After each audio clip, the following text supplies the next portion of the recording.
I want to show you a clip taken from a longer post from the former president, just posted on Truth Social.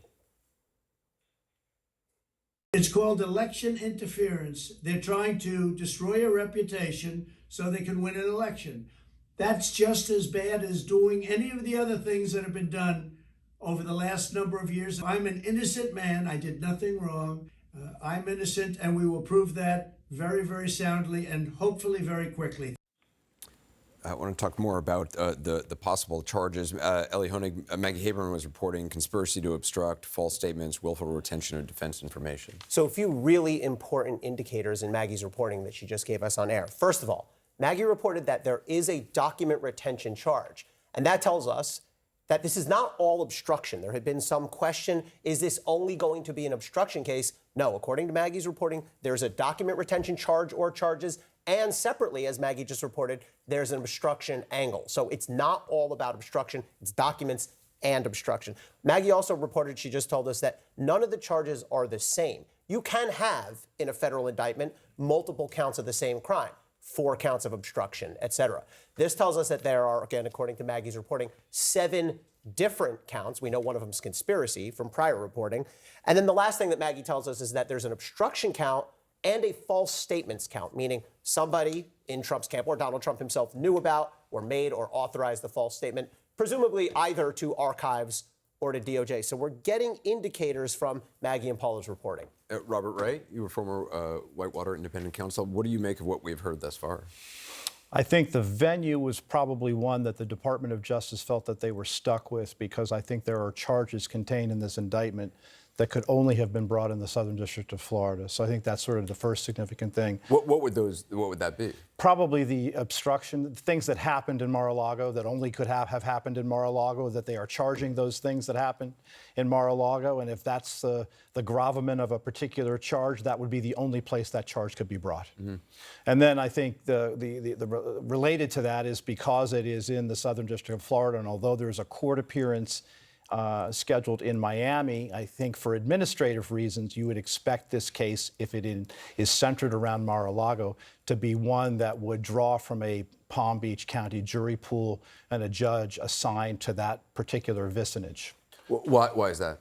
Because again, that's where the alleged crime is alleged to have taken place, and you would expect, therefore, for the case under the Constitution, the case is brought in the district nearest to where the charge is located and filed, and where the facts are. So the defendant has a right to a jury pool from that location, and that location happens to be Palm Beach County. Well, I think the jurisdiction, as you say, is critical to this.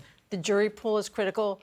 The charges are critical. And as Maggie has reported, 7 charges, including, conspiracy to obstruct, obstruction of justice, false statements. This is not just one charge of alleged witch hunt by prosecutors. This is quite serious. But here's the thing. We have a jury of law that is going after him, which is quite serious. But Donald Trump is trying to make his case, whether it's on Truth Social or with his people. I have a friend that met with him yesterday in Bedminster. He is not worried about this whatsoever. He is relaxed. He is resolute. He is telling his people he has done nothing wrong. He is innocent. This is a witch hunt. And here's the thing. There's going to be 2 competing factions here. There is the court of law, which is quite serious and is going to come down heavy and hard on Donald Trump in the next few days. And then what Donald Trump thinks he's going to get away with, the court of public opinion in the political spectrum, and his base and his supporters are going to support him. Whatever he says, they're going to believe him, and they are doubling down, and he will be more emboldened with his base on this. But these are serious charges, and when this comes down, the heavy arm of the law is going to be swift and firm on Donald Trump. Robert, just in terms of the... It's not going to be so swift. But in terms of the historic nature of this, what do you, how do you see this? Look, I will believe it when I see it, but I find it hard to imagine how there is going to be a trial of these charges, which is what one would ordinarily expect sometime next year, which happens to be 2024 and an election cycle. The charges are serious enough and the evidence seems to be voluminous enough that I wouldn't think this would be a 2 or 3 day trial. This is likely to be a 2 or 3 week or longer trial. And I cannot imagine under the Constitution where the defendant is required and has the obligation to be present and has a right to be present, that he's going to take and be afforded 2 to 3 weeks to sit in a courtroom trying this case in 2024, on top of which the Manhattan DA's office's case is another probably 2 or 3 week trial. I just don't see how we are going to have two trials next year of a former president. I don't see that that's I want to stick with possible. the lawyers for right now. Ellie, do you agree with that? I do agree with that analysis, actually. You have to think about this practically. Okay, we have a trial date in the Manhattan case late March, March 25th. That's going to take you into April. You have to build in some time to prep for each case. No way that I can see that this federal case gets tried before that. You'd have to start in January or February. That's not going to be enough time. Trump is going to fight this. He's going to bring motions.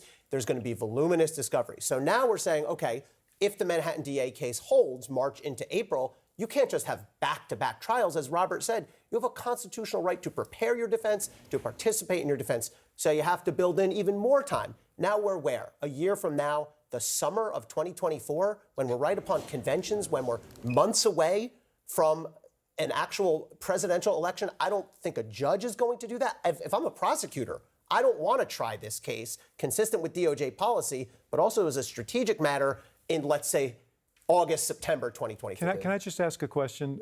What if Donald Trump were elected president? Then what happens? Well, This is gone.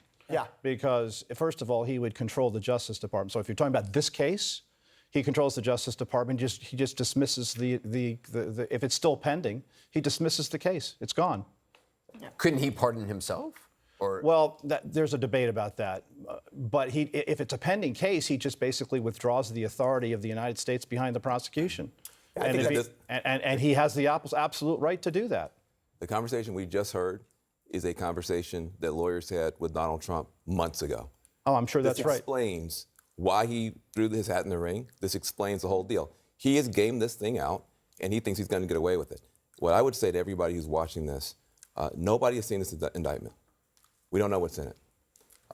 Republicans are jumping out there saying this is all about Joe Biden. Joe Biden has nothing to do with this as a special prosecutor.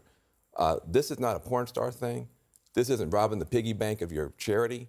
This is the federal government talking about possible espionage and a presidential candidate that has gamed this thing out to get away with it by running for office.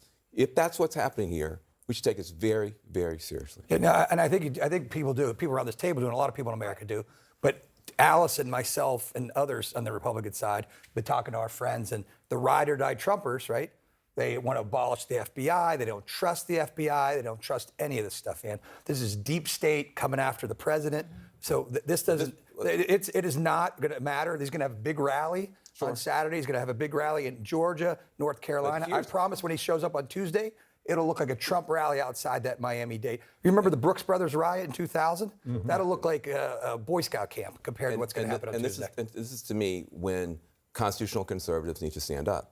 At a certain point, people have to be clear. When we have a system of laws, there's a reason it's a special prosecutor. This was not the normal. If it's a normal thing, if it was handled in an inappropriate way, they took a very long time to do this. And I don't understand how you can be a patriot and then at the same time stand by while people are running into the ground, law enforcement running into the ground, our system of law.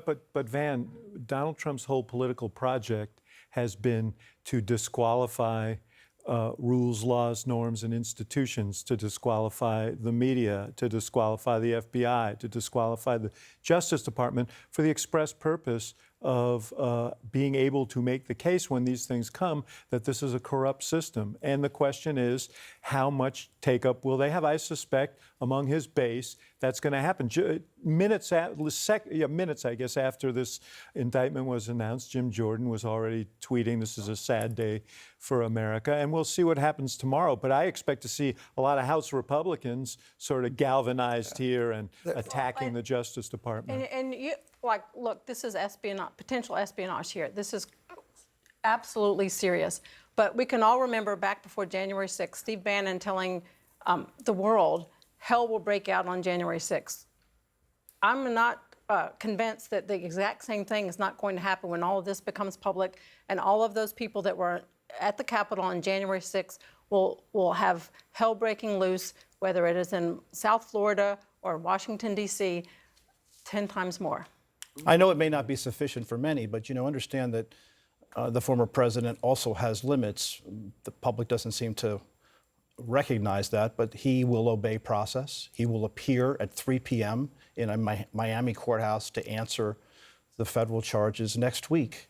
He's not ignoring the process. He didn't ignore the process before the Manhattan DA's office. He has the right to dispute the merits of a prosecution, which he's fully going to do. Is he going to take advantage of the political process? You bet. And you would expect him to do so. I don't think the country is going to fall to pieces as a result of the fact that he is going to contest these charges